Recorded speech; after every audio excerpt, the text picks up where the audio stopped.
माझं नाव अमित सुखदेवराव वानकडे आहे. मी राहणार अमरावती साईनगर.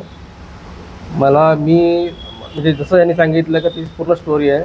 मला माझ्या मित्रामार्फत लॉरेन्स हेनरी नामक नेक्सस हे जॉब प्लेसमेंट जी कंपनी आहे त्यामार्फत मला कळले की जे गव्हर्मेंट जॉब लावून मिळतो. तर त्यांनी मला सांगितलं की हा मंत्र्याचा कोटा राहतो, त्यामधून आम्ही तुम्हाला जॉब देतो. तर त्यानुसार त्यांनी आम्हाला म्हणजे टप्प्याटप्प्याने पैसे द्यायला सांगितले की जसं समजा पहिला इंटरव्ह्यू होईल तुमचा, तेव्हा तुम्हाला 4 लाख रुपये द्यायचे आहे. त्यानंतर जेव्हा इंटरव्ह्यू होऊन जाईल त्यानंतर 4 लाख रुपये द्यायचे आणि जेव्हा ऑर्डर निघेल तेव्हा 4 लाख रुपये, असे एकूण 12 लाख रुपये त्यांनी मागणी केली.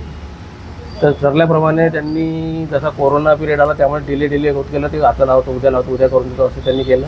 पण शेवटी आमचा इंटरव्ह्यू मंत्रालयात झाला. नितीन साठे यांनी, सचिव जे त्यांनी इंटरव्ह्यू घेतला आमचा. नितीन साठे ॲक्च्युली पेपरमध्ये पण आलेलं आहे.